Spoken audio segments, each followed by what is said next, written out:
یہ جو 10 دن ذی الحجہ کے ابتدائی 10 دن کا جو عمل ہے یہ اللہ کو بہت محبوب ہے، اور کوئی عمل عام دنوں کا وہ اس 10 دن کے عمل کے برابر نہیں کہ ہم اللہ کا دیا ہوا پیسہ اسے جانور خرید کر یا پال کر اللہ کا قرب حاصل کرنے کے لیے اللہ کے راستے میں ذبح کرتے ہیں، نحر کرتے ہیں۔ اپنے رب کے لیے نماز پڑھو اور نحر کرو۔ ہر صاحب استطاعت، صاحب حیثیت غنی آدمی پر قربانی بھی لازم ہے اور عطیرہ بھی لازم ہے۔ بعد میں عطیرہ منسوخ ہو گیا، جیسے کہ ابو داؤد کے اندر حدیث موجود ہے، گنجائش ہونے کے باوجود دنیا کے سارے معاملات اس کے چل رہے ہیں، قربانی نہیں کرتا۔ فلا یقربن مصلانا، وہ ہمارے عیدگاہ کے قریب نہ آئے۔ صاف حکم ہے اللہ کے نبی صلی اللہ علیہ وسلم۔ اللہ کے نبی صلی اللہ علیہ وسلم کے عہد مبارک میں ہم میں سے ہر شخص صاحب استطاعت جو کرتا تھا قربانی، وہ اپنے اور اپنے گھر والوں کی طرف سے ایک بکری کرتا تھا۔ اللہ رب العزت کے فضل اور اس کے احسان سے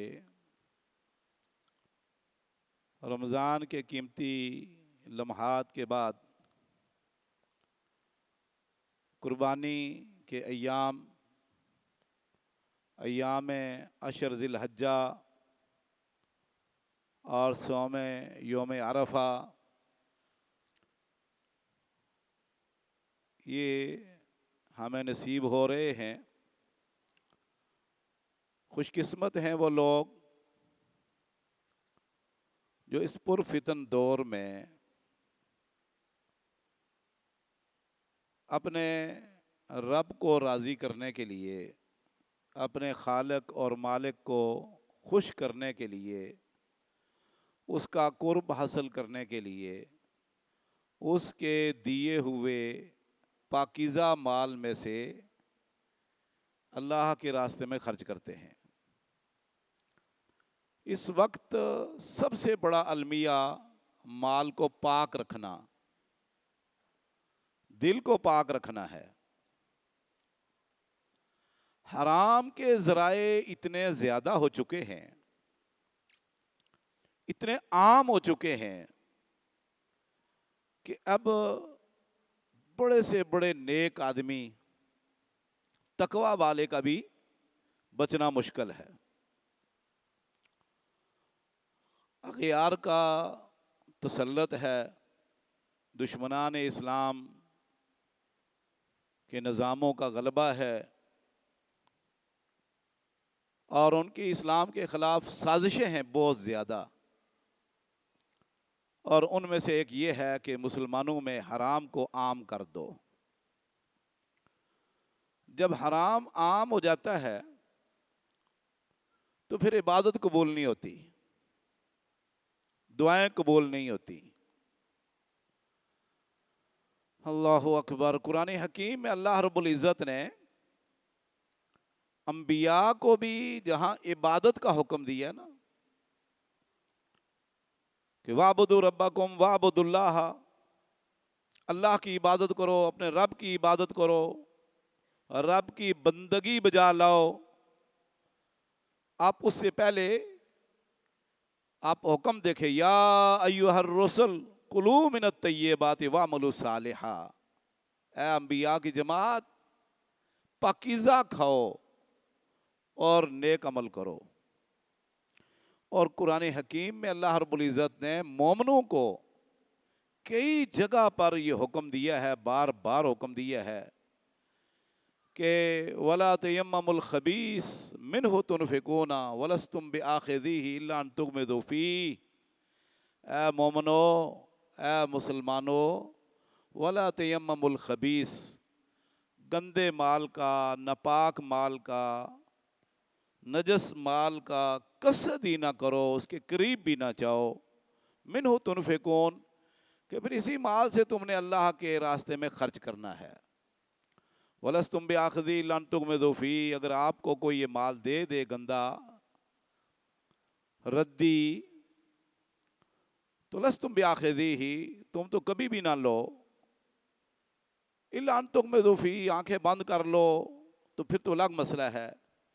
جب آپ اس طرح کا نکما، گندا، ناپاک مال نہیں لوگے تو اللہ کو کیوں دے رہے ہو؟ ان اللہ طیب لا یقبل الا طیبا، رسول اللہ صلی اللہ علیہ وسلم فرمایا اللہ پاک ہے اور پاک کو ہی قبول کرتا ہے۔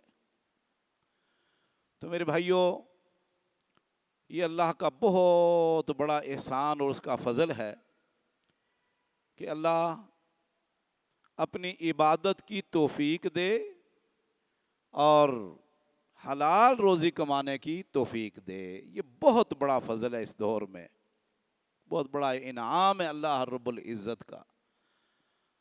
اس وقت ملٹی نیشنل کمپنیاں، آن لائن کاروبار، بے شمار ایسی اشیاء ہیں کہ نیک سے نیک لوگ بھی بعض اوقات نہ چاہتے ہوئے بھی وہ ملوث ہو جاتے ہیں، شکار ہو جاتے ہیں۔ پھر جب جھٹکے لگتے ہیں، آزمائشیں آتی ہیں، تو پھر وہ سنبھلنے کی کوشش کرتے ہیں، اور کچھ سنبھل جاتے ہیں، کچھ نہیں پھر بھی سنبھلتے۔ بہرحال انہی میں سے ایک قربانی ہے کہ ہم اللہ کا دیا ہوا پیسہ اسے جانور خرید کر یا پال کر اللہ کا قرب حاصل کرنے کے لیے اللہ کے راستے میں ذبح کرتے ہیں، نحر کرتے ہیں۔ قربانی فرض ہے یا سنت ہے یا مستحب ہے؟ آج کل سوشل میڈیا پر بہت عام ہے اس حوالے سے معلومات بھی۔ بہرحال میں بھی ایک دو چیزیں آپ کے سامنے عرض کرتا ہوں۔ یہ جو سورہ کوثر ہے، اس میں اللہ رب العزت نے فرمایا فَصَلِّ لِرَبِّكَ وَانْحَرْ، اپنے رب کے لیے نماز پڑھو اور نحر کرو۔ نحر اس جگہ کو، یہ جو گڑھا ہے، عربی زبان میں اس کو نحر کہتے ہیں، اور یہ جو اوپر ہے اس کو حلق کہتے ہیں۔ تو اونٹ کو نحر کیا جاتا ہے، گھوڑے کو بھی نحر کیا جاتا ہے، اور گائے کو بھی بعض اوقات اللہ کے نبی صلی اللہ علیہ وسلم کے عہد مبارک میں نحر کیا گیا۔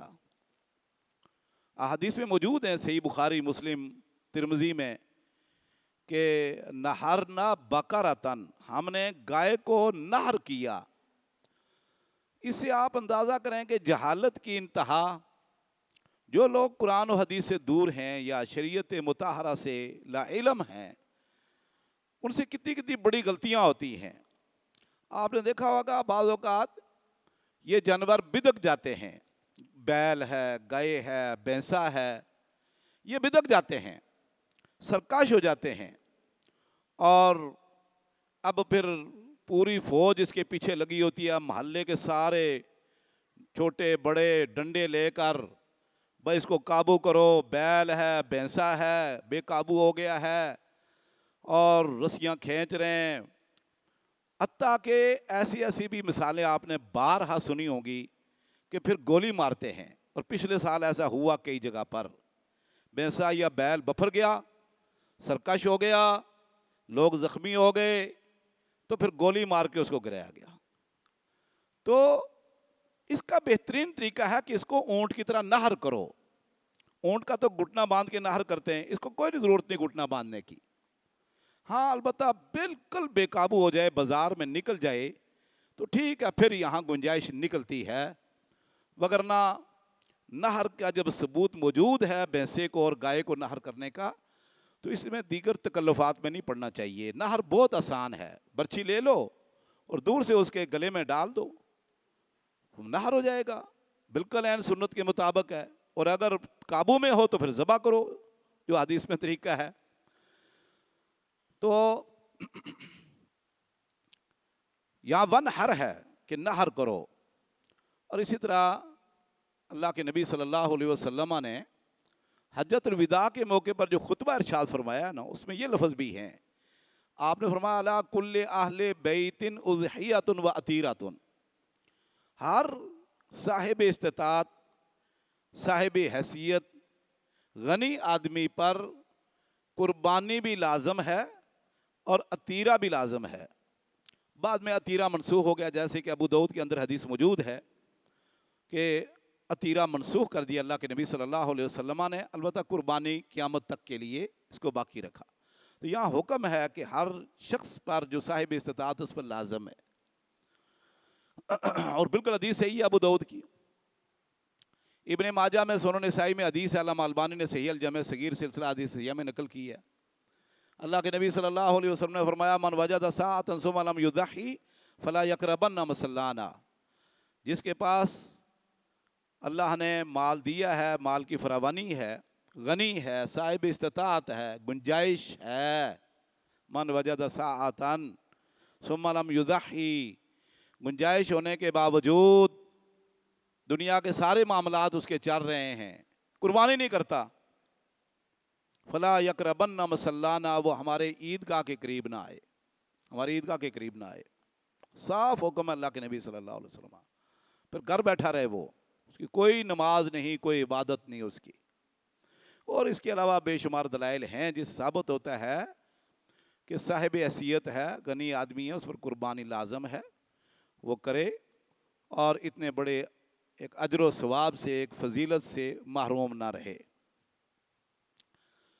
دوسری بات، قربانی کے احکام تو انشاءاللہ آگے بیان ہوں گے۔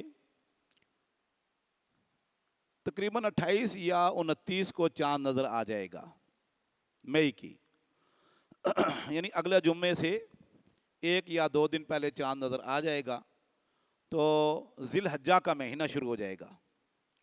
ذی الحجہ کے مہینے کی بڑی اہمیت اللہ کے نبی صلی اللہ علیہ وسلم نے بتلائی ہے۔ قرآن حکیم میں بھی اللہ نے 10 راتوں کی قسم کھائی ہے، والفجر ولیال عشر والشفع والوتر، طاق اور جفت رات 10 دن اور راتوں کی قسم اللہ نے کھائی ہے، اور اس سے مراد ذی الحجہ کے یہ 10 دن ہیں قربانی سے پہلے۔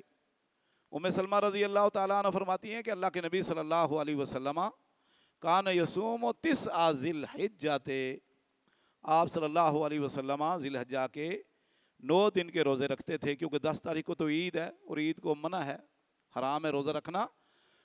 تو اسی طرح آپ ایام بیز کے بھی روزہ رکھتے تھے، جمعرات پیر کا بھی اس حدیث میں ذکر ہے، اور حدیث بالکل صحیح سند سے مروی ہے۔ یہ عائشہ رضی اللہ تعالیٰ عنہ بھی فرماتی ہیں کہ اللہ کے نبی صلی اللہ علیہ وسلم ذی الحجہ کے 9 دن کے روزے رکھا کرتے تھے۔ اور صحیح بخاری کے اندر حدیث ہے، عبداللہ بن عباس رضی اللہ تعالیٰ عنہ فرماتے ہیں کہ نبی کریم صلی اللہ علیہ وسلم فرمایا ما من ایام العمل الصالح احب الی اللہ من ایام العشر، یہ جو 10 دن ذی الحجہ کے ابتدائی 10 دن کا جو عمل ہے یہ اللہ کو بہت محبوب ہے، اور کوئی عمل عام دنوں کا وہ اس 10 دن کے عمل کے برابر نہیں۔ وہ اس میں نماز ہے، روزہ ہے، زکوٰۃ، صدقہ، خیرات، حج، عمرہ، دیگر ساری عبادات، انفاق فی سبیل اللہ، دیگر چھوٹی بڑی نیکیاں، ان 10 دن کی نیکیاں اللہ کو بہت محبوب ہیں اور بہت فضیلت والی ہیں۔ حتیٰ کہ صحابہ اکرام میں سے ایک نے پوچھا وَلَا الْجِهَادُ یا رسول اللہ، اللہ کے رسول آپ جہاد کی بڑی فضیلت بیان کرتے ہیں، اور اللہ نے اور آپ نے جہاد کی تو بہت فضیلت بیان کی ہے، ہمارے ذہن میں تو ہے کہ جہاد کے برابر کوئی عمل نہیں ہے، اور حقیقت بھی ایسے ہی ہے۔ جہاد جیسے عمل کے برابر، عبادت کے برابر دنیا کا کوئی عمل نہیں ہے۔ فرمایا وَلَا الْجِهَادُ فِي سَبِيلِ اللَّهِ، عام دنوں کا جہاد بھی ان 10 دنوں کے جہاد کے برابر نہیں، عبادت کے برابر نہیں۔ ہاں الا رجل خرج الا غازی یا رجل خرج بمالہ وبنفسہ، ایک آدمی اپنا مال لے کر، اپنی جان لے کر اللہ کے راستے میں گیا اور وہاں جام شہادت نوش کر لیا، تو فرمایا اس عمل کے برابر تو اس 10 دنوں کا عمل بھی نہیں ہے۔ یہ ان جہاد اس سے بھی اوپر چلا گیا، قربانی۔ یہ حدیث صحیح بخاری میں ہے، اور ابو داؤد میں، سنن نسائی، مسند احمد میں حدیث موجود ہے، علامہ البانی نے صحیح الجامع صغیر میں نقل کی کہ عبداللہ بن عمر رضی اللہ تعالیٰ عنہ فرماتے ہیں کہ ما من ایام اعظم ولا احب الی اللہ من ایام العشر، ان 10 دنوں کا جو عمل ہے یہ اللہ کے یہاں بڑا عظیم ہے اور بہت محبوب ہے، بڑی فضیلت والا ہے۔ پھر آپ نے فرمایا کہ اللہ کے نبی صلی اللہ علیہ وسلم نے ہمیں حکم دیا ہے فَأَكْثِرُوا فِيهِنَّ التَّحْلِيلَ وَالتَّكْبِيرَ وَالتَّحْمِيدَ، ان 10 دنوں میں اللہ کی کبریائی بیان کرو، بڑائی بیان کرو، اور اللہ کی حمد و ثنا بیان کرو اور لا الہ الا اللہ کہو، جیسے ہم تلبیہ بھی کہتے ہیں، اور لا الہ الا اللہ واللہ اکبر وللہ الحمد، اللہ اکبر کبیرہ والحمدللہ کثیرہ، اور دیگر بھی اذکار ثابت ہیں۔ یہ تکبیر بھی ہے، تحمید بھی ہے، حمد بھی ہے، اور تحلیل لا الہ الا اللہ بھی ہے۔ تو آپ نے فرمایا کثرت سے کہو۔ صحیح بخاری میں ہے کہ تابعین فرماتے ہیں کہ عبداللہ بن عمر رضی اللہ تعالیٰ عنہ اور ابو ہریرہ رضی اللہ تعالیٰ عنہ جب بازار کی طرف نکلتے، مدینے کی بازار کی طرف، تو اونچی آواز سے اللہ اکبر لا الہ الا اللہ اللہ اکبر وللہ الحمد اللہ اکبر کبیرہ، یہ کہتے تھے اونچی آواز سے، حتیٰ کہ بازار کے دکاندار، خریدار سب ان کے ساتھ تکبیر کہنے لگ جاتے تھے، اللہ کی حمد و ثنا بیان کرنے لگ جاتے، اور گلیاں گونجتی تھی مدینے کی۔ ہمارے ہاں یہ بڑی کمی ہے، بہت کمی ہے۔ لوگ گھروں میں بھی تکبیر نہیں کہتے، اور بازاروں میں بھی نہیں کہتے، مارکیٹوں میں بھی نہیں کہتے، حتیٰ کہ مسجد میں بھی نہیں کہتے۔ اگرچہ مسجد میں آ کر تکبیر کہنا یہ الگ سے کوئی مسنون نہیں ہے، لیکن چونکہ سارے لوگ مسجد میں اکٹھے ہوتے ہیں تو امام صاحب کو چاہیے کہ اونچی آواز سے تکبیر کے، تاکہ لوگوں کو یاد آ جائے کہ بھائی میں نے گھر میں بھی جا کے کہنی ہے۔ اور خاص طور پر گھر میں یہ تکبیریں آپ اپنے کسی موبائل میں یا لیپ ٹاپ میں بھی لگا سکتے ہیں کہ یہ تکبیریں ہوتی رہیں۔ ہمارے کئی بھائی ماشاءاللہ بازاروں میں سپیکر لے کر تکبیریں کہتے ہیں، یہ بڑا عمل ہے، بڑا محبوب عمل ہے اللہ کے ہاں۔ دیکھیں ایک شیطان ہے اپنی تبلیغ کر رہا ہے اور اپنے جو ہے وہ ثقافت اور کلچر کو عام کر رہا ہے، بے حیائی، فحاشی، عریانی، گانا بجانا، اور اس کے مقابلے میں آپ اللہ کی کبریائی، بڑائی، حمد و ثنا بیان کر رہے ہیں۔ تو بتائیں شیطان کو اور اس کے حواریوں کو کتنی تکلیف ہوتی ہوگی، اور اسے اللہ رب العزت کتنا خوش ہوتا ہوگا۔ بڑا عمل ہے۔ بعض اوقات آدمی کا چھوٹا سا عمل جب وہ عمل متروک ہو چکا ہو تو اس وقت اس کو زندہ کرنا بہت بڑے عمل سے بھی آگے نکل جاتا ہے، نیت اگر خالص ہو تو۔ اس حوالے سے ہمیں تکبیرات کا اہتمام بھی ذی الحجہ کا چاند نظر آتے ہی کرنا چاہیے۔ پھر جو لوگ قربانی کرنا چاہتے ہیں اس کے لیے اللہ کے نبی صلی اللہ علیہ وسلم کی حدیث آپ نے بارہا سنی ہوں گی، بس یاد دہانی کروا رہا ہوں کہ آپ نے فرمایا کہ من اراد ان یضحی، جو قربانی کرنا چاہتا ہے ذی الحجہ کا چاند نظر آنے سے پہلے پہلے اپنی حجامت بنوا لے، ناخن کٹوا لے، اور ذی الحجہ کا چاند نظر آنے کے بعد وہ جسم کے بال بھی نہ کاٹے، ناخن بھی نہ کاٹے۔ یہ اللہ کے نبی صلی اللہ علیہ وسلم کی تقریباً 5-6 احادیث ہیں۔ عائشہ رضی اللہ تعالیٰ عنہ، ام سلمہ رضی اللہ تعالیٰ عنہ، اور اسی طرح دیگر ازواج مطہرات سے مختلف الفاظ کے ساتھ یہ احادیث مروی ہیں۔ اس میں گھر کا سربراہ بھی شامل ہے اور سربراہ کے ساتھ اس کے ماتحت لوگ بھی شامل ہیں، جیسا کہ صحیح مسلم میں حدیث موجود ہے۔ ابو ایوب انصاری رضی اللہ تعالیٰ عنہ سے لوگوں نے، کسی نے پوچھا تو انہوں نے کہا کان الرجل یضحی عنہ وعن اہل بیتہ شاۃ فی عہد رسول اللہ صلی اللہ علیہ وسلم۔ اللہ کے نبی صلی اللہ علیہ وسلم کے عہد مبارک میں ہم میں سے ہر شخص صاحب استطاعت جو کرتا تھا قربانی، وہ اپنے اور اپنے گھر والوں کی طرف سے ایک بکری کرتا تھا۔ تو ایک بکرا، بکری، چھترا، دمبا جو بھی چھوٹی نسل کا ہے وہ پورے گھر کے افراد کی طرف سے کافی ہے، یا ایک حصہ گائے میں کافی ہے یا اونٹ میں ایک حصہ کافی ہے۔ زیادہ کرنا چاہیں تو اس میں اجر و ثواب بڑھتا جائے گا۔ اللہ کے نبی صلی اللہ علیہ وسلم نے 100 اونٹ نہر کیا، اکیلے اپنی طرف سے 100 اونٹ حجۃ الوداع کے موقع پر 100 اونٹ نہر کیا۔ آپ بتائیں کتنا گوشت تقسیم کیا ہوگا۔ اور حدیث میں ہے کہ عائشہ رضی اللہ تعالیٰ کا خیمہ لگا ہوا تھا مینا میں، تو خادم جو ہے وہ گوشت کا کٹا بھر کے لے کے خیمے کے دروازے پہ رکھا، تو اماں جان نے پوچھا کہ یہ کس کا گوشت ہے بھائی، کس چیز کا؟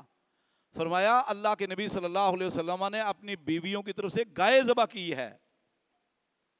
یعنی آپ اندازہ کریں، صرف اپنے نفس کی طرف سے 100 اونٹ اور بیویوں کی طرف سے گائے میں حصہ ڈالا اور ان کے حصے ان کے گھر پہنچا دیے۔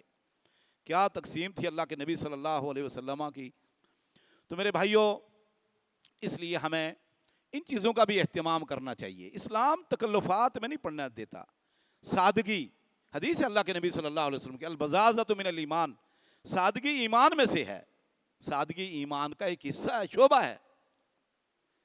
تو ہر وقت جو ہے وہ بناؤ سنگار میں لگے رہنا، تو یہ بالکل درست نہیں ہے۔ اور اس سے انشاءاللہ کوئی بندہ اگر حجامت نہیں بنوائے گا، حدیث پر عمل کرے گا، اللہ کے نبی صلی اللہ علیہ وسلم کے فرمان پر عمل کرے گا، 10 دن 12 دن داڑھی نہیں کاٹے گا، تو انشاءاللہ اللہ اس کو توفیق دے دے گا، وہ داڑھی بھی رکھ لے گا۔ اور میں نے ایسے کئی لوگ دیکھے ہیں جنہوں نے حدیث پر عمل کیا، اس حدیث کی برکت سے اللہ رب العزت نے آئندہ اس کو محتاط کر دیا کہ اس نے سنت کا کلا کما نہیں کیا۔ پھر سنت ہی نہیں، داڑھی رکھنا فرض ہے، سنت نہیں ہے، فرض ہے۔ یہ بہت بڑی اس کی فضیلت بھی الگ، فرضیت ہے۔ دنیا میں کوئی نبی ایسا نہیں آیا جس کی داڑھی نہیں تھی، اور اللہ کو سب سے محبوب شخصیات اور محبوب ہستیاں اور محبوب چہرے اللہ کو اپنے نبی تھے، اور سب انبیاء کی داڑھی تھی، کسی انبیاء نے نہ داڑھی کاٹی نہ مونڈی، تصور بھی نہیں تھا۔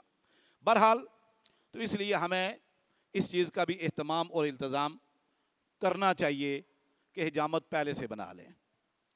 میرے بھائیوں، اگرچہ یہ احکام بہت لازمی ہیں، قربانی کے احکام بھی، لیکن اس وقت جو کیفیت بنی ہوئی ہے مسلمانوں کی، اور خاص طور پر غزہ کے مسلمانوں کی کیفیت ہے، وہ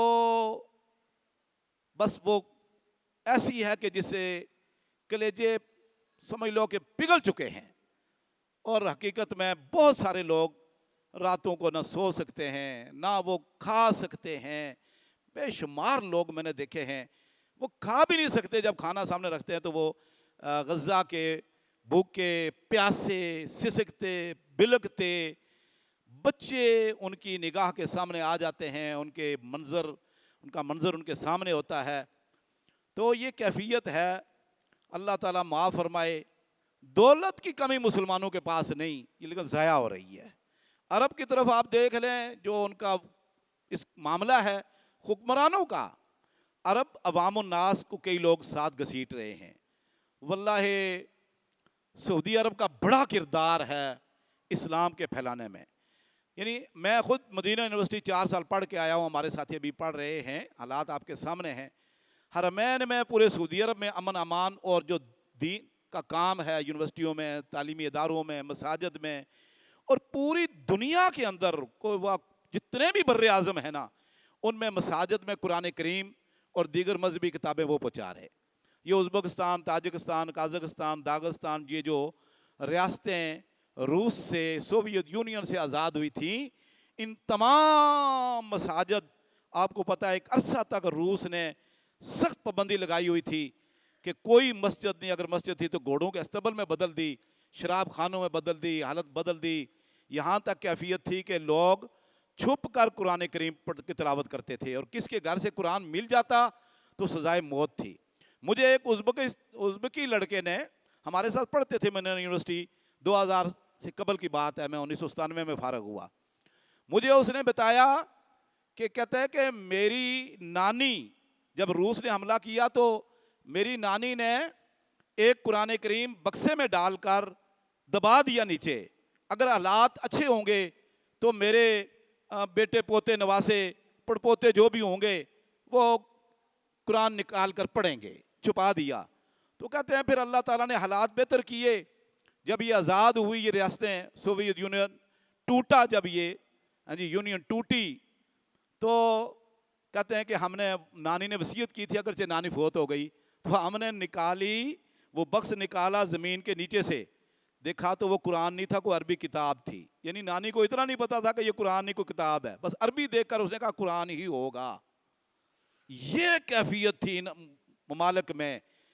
اور پھر پورے ان تمام بڑی بڑی ریاستیں، یہ ازبکستان، تاجکستان، پاکستان سے کئی گنا بڑے ہیں، یہ 7 بڑی ریاستیں اور 5 بڑی بالٹک ریاستیں جو عیسائی آزاد ہوئی تھی اس وقت، عیسائیوں کے ملک، وہاں بھی مسلمانوں نے کام کیا، مساجد، مدارس، تعلیمی ادارے، تمام سعودی عرب نے کام کیا۔ آج بھی پوری دنیا کے اندر دین کا کام ہو رہا ہے، لیکن